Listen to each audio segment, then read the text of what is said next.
The Marshal Star by Weston Ford. The autumn wind whipped across the Wyoming Territory, carrying with it the scent of sage and promise.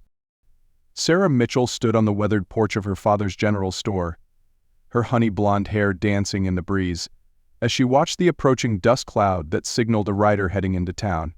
Even from this distance, there was something different about this one, something that made her pulse quicken ever so slightly. The rider materialized from the dust like a spirit taking form. Tall in the saddle, his black duster caught the wind as his stallion's hooves kicked up the earth beneath. Sarah's fingers absently smoothed her plain cotton skirt, though she told herself it wasn't out of any particular concern for her appearance. Main Street was quiet this morning in 1875, with only a few wagons clustered outside the saloon. Most of the townsfolk were still recovering from yesterday's harvest festival, but Sarah had risen early as always to help her father open the store. At 23, she was the backbone of Mitchell's general store, keeping the books and managing inventory while her aging father's eyesight grew worse with each passing season. The stranger dismounted with the fluid grace of someone who'd spent his life in the saddle. His hat, pushed back on his head, revealed features that were striking rather than classically handsome, all angles and determination, weathered by sun and wind. When his eyes met hers, Sarah felt a jolt of recognition, though she knew she'd never seen him before. "Morning, miss," he said, touching the brim of his hat. His voice was deep but gentle, like distant thunder. "Store open for business?" Sarah nodded, finding her voice. "Yes, sir. What can I help you with?" "Name's Luke Hawkins," he said, climbing the steps. "Looking to resupply before heading north. Mighty grateful for any assistance you could provide." As Sarah led him into the store, she couldn't help but notice how he moved, careful, controlled, like a man who'd learned to navigate dangerous situations. His eyes scanned the store's interior automatically, taking in exits and corners before settling back on her face. "You're a long way from anywhere, Mr. Hawkins," she said, moving behind the counter. "Most folks passing through are headed to Cheyenne or Laramie." He smiled, and something in Sarah's chest tightened. "I go where the work takes me, miss. Been tracking a gang that's been hitting banks and trains between here and Montana. U.S. Marshal's office has had their eye on them for months." Sarah's eyes widened. "A marshal? Here?" "Deputy Marshal," he corrected, placing his hat on the counter. "And I'd appreciate if that information stayed between us. Sometimes it's better if folks don't know what I am." Over the next hour, as Sarah helped him gather supplies, she learned that Luke had been a marshal for 3 years, following a stint in the army. He spoke little of himself, but his questions about the town and its people revealed a sharp mind behind those steady eyes. "Your father owns this store?" he asked, examining a box of ammunition. "Yes, though these days I manage most of it," Sarah replied, pride creeping into her voice. "Pa's eyes aren't what they used to be, but he won't admit it. Still insists on doing the books himself, though I have to correct his figures most nights." Luke nodded, his expression softening. "Must be hard, watching someone you love struggle like that." The understanding in his voice caught her off guard. Most men dismissed her work in the store as simple shopkeeping, but Luke seemed to grasp the weight of responsibility she carried.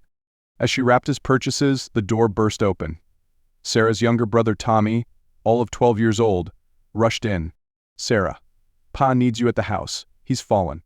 Luke moved before Sarah could even process the words, catching her arm as she stumbled. "Show me," he said to Tommy, his voice commanding but calm. They found Jonathan Mitchell in the small house behind the store, conscious but confused. He'd fallen trying to reach a book on a high shelf, striking his head on the corner of his desk. While Sarah cleaned the cut on her father's forehead, Luke examined his eyes and movements with the expertise of someone who'd seen his share of injuries.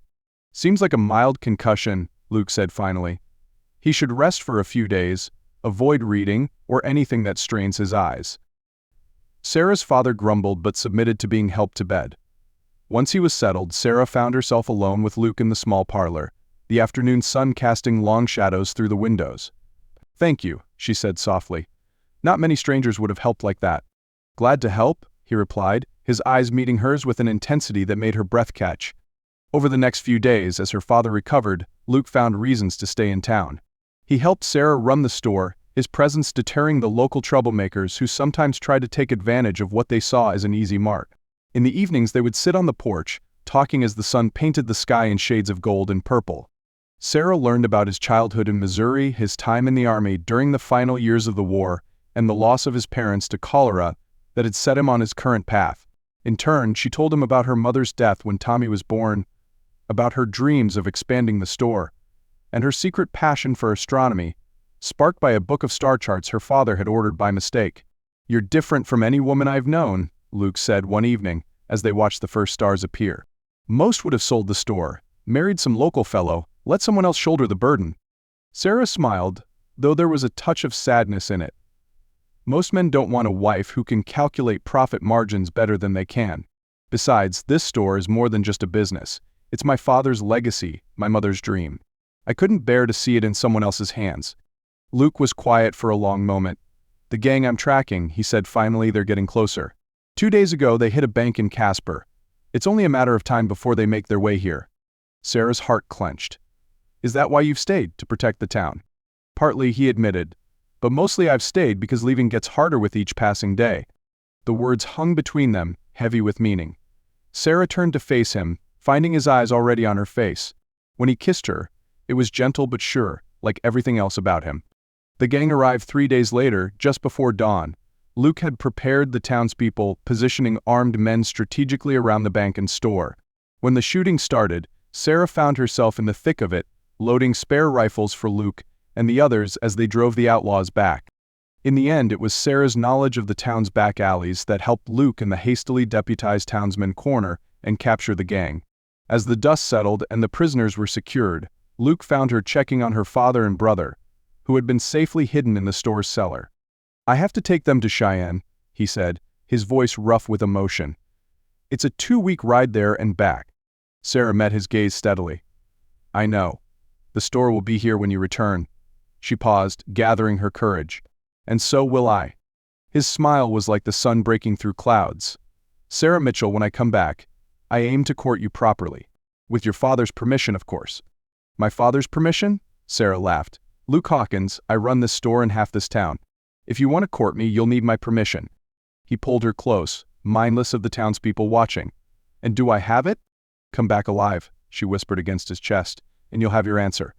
The 2 weeks stretched into 3, then 4, as storms delayed travel.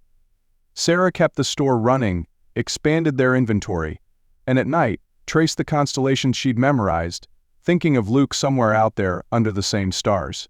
When he finally returned, it was again in a cloud of dust, but this time Sarah didn't wait on the porch. She ran to meet him, propriety be damned, and when he swung down from his horse to catch her, she knew she was home. "I've been offered a permanent position here," he said, still holding her. "The Marshal's office wants someone stationed in the territory full-time. Someone who knows the area, the people." He paused, his eyes searching her face. "Someone with roots." Sarah's heart soared. "And do you want roots, Luke Hawkins?" "Only if they're planted next to yours." They were married that spring, beneath an arch of wildflowers behind the store. Sarah wore her mother's dress, altered by her own hands, and Luke wore a new suit that made him look almost respectable. The store flourished under their joint care, with Luke's steady presence and Sarah's sharp mind for business proving an unbeatable combination. They built a new house, bigger than the old one, with a special place for Sarah's growing collection of astronomical books and a telescope Luke ordered all the way from Boston. Years later, their daughter would ask how they knew it was love, real love, not just the excitement of danger and new beginnings. Sarah would smile, remembering those first days, and say, "Because your father saw me, really saw me, when everyone else just saw what they expected to see. And I saw him, not just the badge or the gun, but the man who would help an old shopkeeper and his daughter because it was right, not because there was anything in it for him." Luke, listening from his chair by the fire, would add, "Because your mother was the first person who made me want to stop wandering. She became my true North Star."